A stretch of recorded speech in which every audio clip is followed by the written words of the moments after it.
Good morning. Welcome to another of our One Church devotionals. You might, as ever, want to find a quiet space, time to sit down with a cup of tea and take some time out to reflect with God. We're off on a walk again, up through our local Twittons, just up from our house, and into the woods which have transformed in the space of 2 months into rich wonderlands of green. They are bursting to life. We looked on Sunday at the first part of Philippians 4.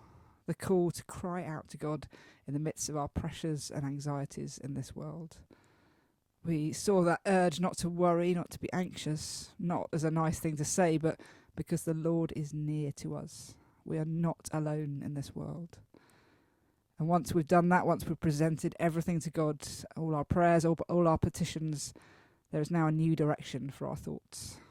Verse 8 says, "Finally, brothers and sisters, whatever is true, whatever is noble, whatever is right, whatever is pure, whatever is lovely, whatever is admirable, if anything is excellent or praiseworthy, think about such things." I always like to read things in the Amplified Bible, which gives a fuller kind of rendition of each word. This is what the Amplified Bible says about those verses. "Finally, believers, whatever is true, whatever is honourable and worthy of respect, whatever is right and confirmed by God's word, whatever is pure and wholesome, whatever is lovely and brings peace, whatever is admirable and of good repute, if there is any excellence, if there is anything worthy of praise, think continually on these things, center your mind on them, and implant them in your heart." And for a slightly more colloquial version, the message is always good. Summing it all up, friends, I'd say you do best by filling your minds and meditating on things true, noble, reputable, authentic, compelling, gracious, the best, not the worst, the beautiful, not the ugly, things to praise, not things to curse. I wonder how those verses sit with you. I think I've always struggled with these verses a little bit because they can just seem so abstract. It requires me to actually think, well, what is noble? What is true? What is excellent in my life? Those words can just float away sometimes. But when I dig down and think deeply, what do I want to praise in this world? I think that's the natural progression from the kind of next step from being able to present all our requests to God and know that God is near us. This is the next step in our minds to help break some of our negative cycles and thought patterns. To ask and take note of, where is the good? Where is the excellent, the praiseworthy, the honourable, the just, the pure? This isn't just the power of positive thinking. This isn't just papering over the cracks. This is a world where we've brought the horrid stuff, the worries, the fears, the anxieties and pain to God, where we've cried out for help, where we've longed for God's nearness and tasted again the sense that the Lord is near. This bit is the next step. What do we think about now?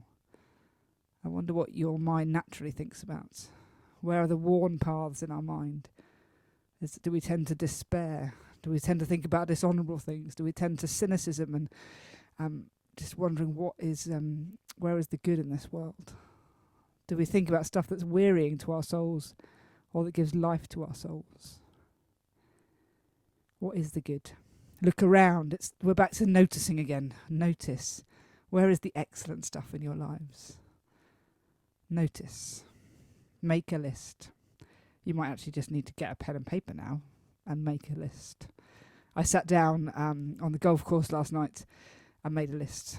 What is the good in this world? What do these verses mean to me? What can I think about that is good and helpful to my brain rather than just despairing over the state of the world, which I've done a lot this weekend? Where is the good?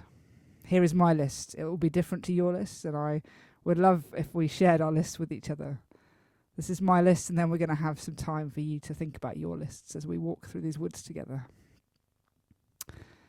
These are my good things that I like to think about when I think of these things and these verses. My boys' faces, this beautiful world, the kind words of a friend, the compassion of people in this world, the tenderness, the stories of how you guys are looking after each other, the stories of WhatsApp groups that help out other people, blue skies, golden sunsets, actual face-to-face chats, squeals of laughter as I point the hose of water on my boys, knowing through the pain that I am loved, known and held. Knowing that one day it will be all right. Soul-soothing music that seems to speak real profoundness to the depths of me. Beer on a hilltop with friends, reflecting on God's provision in friendship over the years. Kindness of people asking good questions. How are you? And really meaning it. The variety of colours in the sky as the sun goes down. Ice cream on a hot day. Kevin's smile when he looks at me. Unconditional love, grace, the Lake District, poetry, the feeling of not being the only one. Hope breaking through my cynical heart. The sound of wood pigeons. Encouraging conversation. I had to work to write that list down. And maybe that's what we need to do. This stuff doesn't come naturally to me. Many people have testified over and over again to the power of being grateful and writing down what they're thankful for. And I think there's much overlap between that practice and these verses. So let's think. Let's meditate on the wonder and the good and the hopeful, and let's write them down. Let's spend as much time contemplating the good stuff as we do in despair at the state of the world. Let's turn our minds to see different, create new pathways for our minds to walk down. This section ends again with the promise of peace. Peace that Paul has already says passes understanding.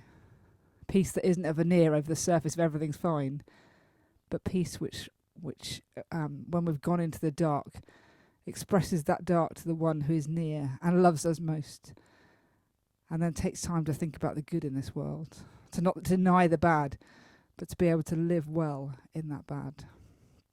Peace that comes so we're able to hold out hope in the midst of the horror, and peace which can exist when all else has gone. Peace that passes understanding. It's your turn now. As the video plays, as we walk to the top of a hill, what is the good you can think on today? We're just going to have silence now until the end of the video. But take that silence to think, what is noble? What is true? What is excellent? What is praiseworthy? What do you want to be glad about today? What do you want to thank God for today?